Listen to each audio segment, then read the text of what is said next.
আসসালামু আলাইকুম প্রিয় ভাই ও বোনেরা। আজকের আলোচ্য বিষয় হল ইসলামের একটি অত্যন্ত গুরুত্বপূর্ণ গুণ, ইখলাস বা আন্তরিকতা। ইসলামে ইখলাসকে বলা হয় সমস্ত আমলের প্রাণ। কোনো ইবাদত, কোনো দান, কোনো সৎকাজ তখনই আল্লাহর নৈকট্যে কবুল হয় যখন তার মধ্যে থাকে খাঁটি নিয়ত এবং আন্তরিকতা। ইখলাস শব্দের অর্থ হল কেবলমাত্র আল্লাহর সন্তুষ্টি অর্জনের জন্য কাজ করা। এর মধ্যে কোনো ধরনের লোক দেখানো, প্রশংসা কামনা বা দুনিয়ার স্বার্থ লক্ষ্য করা যাবে না। কুরআনুল কারিমে আল্লাহ তাআলা স্পষ্টভাবে বলেছেন, তারা শুধু আল্লাহর ইবাদত করবে, দিনকে তার জন্য খাঁটি করে। সূরা বাইনাহ আয়াত ৫। রাসূলুল্লাহ সাল্লাল্লাহু আলাইহি ওয়াসাল্লাম বলেছেন, সমস্ত আমল নিয়তের উপর নির্ভর করে এবং প্রত্যেক মানুষকে তার নিয়ত অনুযায়ী প্রতিদান দেওয়া হবে। সহিহ বুখারী ও মুসলিম। প্রিয় ভাই ও বোনেরা, আমরা নামাজ পড়ি, রোজা রাখি, যাকাত দিই, হজ করি, দান করি, এমনকি ছোট থেকে ছোট সৎকাজও করি। কিন্তু যদি আমাদের অন্তরে আল্লাহর সন্তুষ্টির পরিবর্তে মানুষের প্রশংসা পাওয়ার আকাঙ্ক্ষা থাকে, তাহলে সে আমল মূল্যহীন হয়ে যায়। ইখলাস ছাড়া ইবাদতের কোনো মর্যাদা নেই। একজন সাহাবীর ঘটনা বর্ণিত আছে। তিনি জিহাদে অংশ নেন। মানুষ মনে করল তিনি শহীদ হয়েছেন। কিন্তু রাসূলুল্লাহ সাল্লাল্লাহু আলাইহি ওয়াসাল্লাম বললেন, তিনি শহীদ হননি। কারণ তার নিয়ত ছিল যুদ্ধলব্ধ সম্পদ অর্জন করা, আল্লাহর সন্তুষ্টি নয়। এই ঘটনা আমাদের শেখায় যে, নিয়ত এবং আন্তরিকতা ছাড়া আমল আল্লাহর কাছে কবুল হয় না। ইমাম গাজ্জালী রহিমাহুল্লাহ বলেছেন, ইখলাস হল এমন এক গোপন রহস্য, যা ফেরেশতাগণও লিখতে পারে না, শয়তান তা নষ্ট করতে পারে না, আর মানুষ তা জানতে পারে না। এটি কেবল আল্লাহর সঙ্গে বান্দার সম্পর্ক। প্রিয় শ্রোতারা, আমাদের প্রশ্ন হল, আমরা কিভাবে ইখলাস অর্জন করতে পারি? প্রাথমিক কিছু উপায় রয়েছে। প্রথমত, সর্বদা মনে রাখতে হবে আল্লাহ সবকিছু দেখছেন এবং জানছেন। দ্বিতীয়ত, ইবাদত বা সৎকাজ করার সময় মনে রাখতে হবে এটি শুধু আল্লাহর সন্তুষ্টির জন্য। তৃতীয়ত, দুনিয়ার প্রশংসা বা স্বার্থকে সম্পূর্ণভাবে অস্বীকার করতে হবে। চতুর্থত, নিজের আমল গোপন রাখার চেষ্টা করতে হবে। অনেক সময় গোপনে করা সৎকাজই ইখলাসের সবচেয়ে বড় প্রমাণ। পঞ্চমত, শয়তান যখন কুমন্ত্রণা দেয় যে মানুষ তোমার প্রশংসা করবে, তখন সাথে সাথে মনে রাখতে হবে আল্লাহর সন্তুষ্টিই আসল উদ্দেশ্য। ইখলাসের বিপরীত হল রিয়া বা লোক দেখানো। রিয়া হল এমন এক গোপন শিরক, যা মানুষের অজান্তেই আমল নষ্ট করে দেয়। রাসূলুল্লাহ সাল্লাল্লাহু আলাইহি ওয়াসাল্লাম বলেছেন, আমি তোমাদের জন্য সবচেয়ে বেশি ভয় করি ছোট শিরককে। সাহাবীরা জিজ্ঞাসা করলেন, ছোট শিরক কি? তিনি বললেন, লোক দেখানো। প্রিয় ভাই ও বোনেরা, আজ আমাদের সমাজে অনেক মানুষ ইবাদত করে শুধু লোক দেখানোর জন্য। নামাজ পড়ছে যাতে মানুষ তাকে ধর্মপ্রাণ বলে, দান করছে যাতে মানুষ প্রশংসা করে, কোরআন তেলাওয়াত করছে যাতে মানুষ বাহবা দেয়। অথচ আল্লাহর কাছে এর কোনো মূল্য নেই। আল্লাহ কেবল সেই আমল কবুল করবেন যা একান্তই তার জন্য করা হয়েছে। সাহাবাদের জীবনে আমরা ইখলাসের বহু উদাহরণ পাই। যেমন হজ্জা জীবনে ইউনুস সমাজে ইসলামের নীতি প্রতিষ্ঠায় ইখলাসের সঙ্গে কাজ করেছেন। আবু হুরায়রা হাদিস সংগ্রহে ইখলাস বজায় রেখেছেন।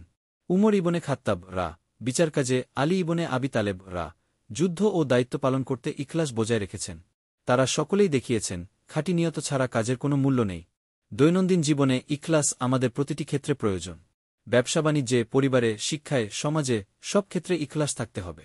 ব্যবসা করলে হালাল উপার্জনের জন্য কাজ করতে হবে। সন্তানদের শিক্ষা দিতে হলে শুধুমাত্র তাদের কল্যাণের জন্য। সমাজ সেবা করতে হলে মানুষের প্রশংসা নয়, আল্লাহর সন্তুষ্টি লক্ষ্য করে। ইমাম ইবনে তাইমিয়াহ রহিমাহুল্লাহ বলেছেন, যদি কারো কাজ আল্লাহর জন্য খাঁটি না হয়, তবে সে যতই বড় আমল করুক না কেন, তা আল্লাহর কাছে মূল্যহীন। এখন আমরা কিছু ইবাদতে ইখলাস বৃদ্ধি করার কৌশল আলোচনা করি। ১. প্রতিদিনের নামাজে খাঁটি নিয়ত, প্রতিটি রাকাতে আল্লাহর সন্তুষ্টি মনে রাখুন। ২. দানের সময় গোপন থাকুন। দান গোপনে করলে শয়তানের প্রলোভন কম হয় এবং ইখলাস বাড়ে। ৩. দুনিয়ার প্রশংসা থেকে নিজেকে বিরত রাখুন। কোনো কাজ মানুষের প্রশংসার জন্য নয়। ৪. নিয়মিত তেলাওয়াত ও দোয়া, আল্লাহর কাছে আপনার নিয়ত খাঁটি করুন। ৫. দৈনন্দিন জীবনের ছোট ছোট কাজেও ইখলাস বজায় রাখুন। পরিবার, শিক্ষার্থী জীবন, ব্যবসা, বন্ধুবান্ধব সম্পর্ক, সবকিছুর মধ্যে আল্লাহর সন্তুষ্টি লক্ষ্য করুন। প্রিয় ভাই ও বোনেরা, আমরা যদি প্রতিদিন এই কৌশল অনুসরণ করি, তবে আমাদের ইখলাস বৃদ্ধি পাবে এবং প্রতিটি আমল আল্লাহর কাছে কবুল হবে। এখন আমরা দেখব কিভাবে ইখলাস বাস্তব জীবনে প্রয়োগ করা যায়। এছাড়া আমরা সাহাবাদের উদাহরণ এবং আমাদের দৈনন্দিন জীবনে ইখলাস রক্ষা করার কৌশলগুলোও আলোচনা করব। সাহাবাদের উদাহরণ। সাহাবাদের জীবন আমাদের জন্য ঈমান ও ইখলাসের প্রকৃত দৃষ্টান্ত। তাদের জীবনের প্রতিটি কাজ ছিল খাঁটি নিয়ত এবং আল্লাহর সন্তুষ্টির জন্য। ১. হাবিব ইবনে আবু উমাইয়াহ তিনি কঠিন পরিস্থিতিতেও আল্লাহর সন্তুষ্টির জন্য কাজ করতেন। যুদ্ধ, দারিদ্র্য এবং পারিবারিক চ্যালেঞ্জের মধ্যে তিনি ইখলাস বজায় রেখেছেন। ২. উম্মে সালামা ব্যক্তিগত দুঃখ এবং যন্ত্রণার সময়ও আল্লাহর ওপর পূর্ণ আস্থা রেখে ইখলাস ধরে রেখেছিলেন।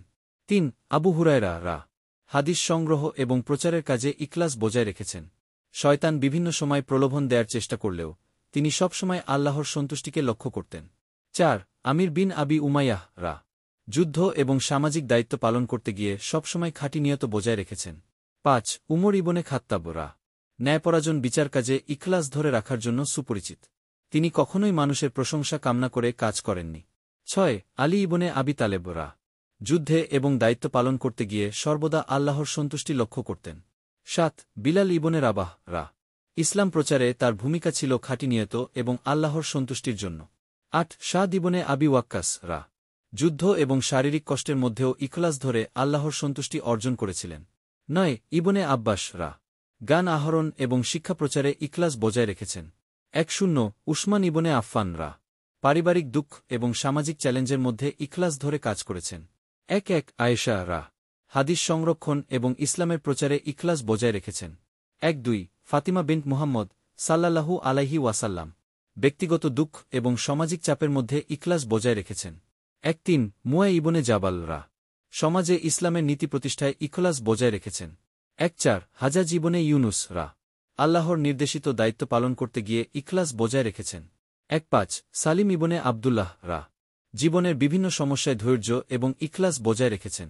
16 জাবির ইবনে আবদুল্লাহ রা প্রতিকূল পরিবেশে ইখলাস ধরে কাজ করেছেন। 17 উসমান ইবনে হাফসা রা পারিবারিক এবং সামাজিক সমস্যা মোকাবেলায় ইখলাস বজায় রেখেছেন। 18 আমার ইবনে জাসির রা অত্যাচার, শারীরিক যন্ত্রণা এবং দারিদ্র্যের মধ্যে ইখলাস বজায় রেখেছেন। 19 সাবিকা বিন শাহল রা ব্যক্তিগত জীবনে কষ্টের সময় ইখলাস ধরে রেখেছেন। 20 আবু বাইদা ইবনে আলী রা কঠিন পরিস্থিতিতেও আল্লাহর সন্তুষ্টি লক্ষ্য করে ইখলাস বজায় রেখেছেন। প্রিয় ভাই ও বোনেরা, সাহাবাদের জীবন আমাদের শেখায় ইখলাস হল যে কাজের প্রাণ যা আল্লাহর সন্তুষ্টির জন্য করা হয়। দৈনন্দিন জীবনে ইখলাসের প্রয়োগ। 1 নামাজ ও ইবাদতে ইখলাস প্রতিটি রাকাতে আল্লাহর সন্তুষ্টি মনে রেখে নামাজ পড়ুন। 2 দানের সময় ইখলাস দান গোপন রাখলে শয়তানের প্রলোভন কমে যায়। 3 শিক্ষা ও শিক্ষাদানে ইখলাস শিক্ষার্থী বা শিক্ষক হিসেবে আল্লাহর সন্তুষ্টির জন্য কাজ করুন, মানুষের প্রশংসা নয়। 4 পারিবারিক জীবনে ইখলাস সন্তান ও পরিবারকে শিক্ষা দিতে এবং সেবা করতে ইখলাস বজায় রাখুন। 5 কর্মজীবন ও ব্যবসায় ইখলাস হালাল উপার্জন এবং ন্যায়পরায়ণ কাজ করুন, মানুষের প্রশংসার জন্য নয়।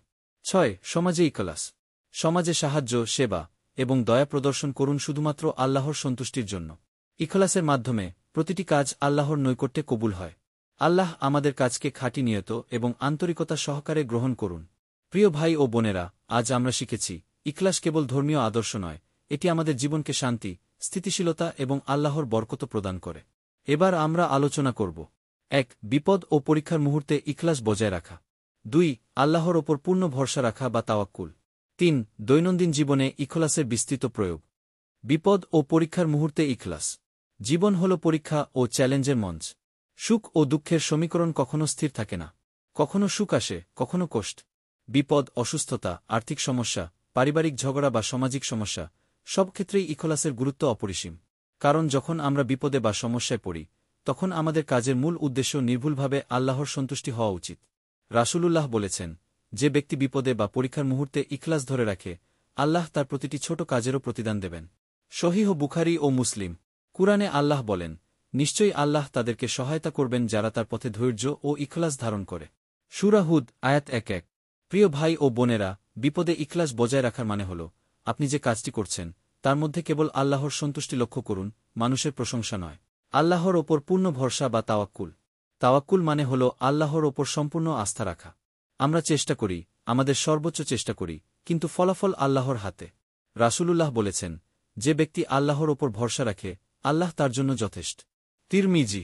তাওয়াক্কুল বজায় রাখার জন্য।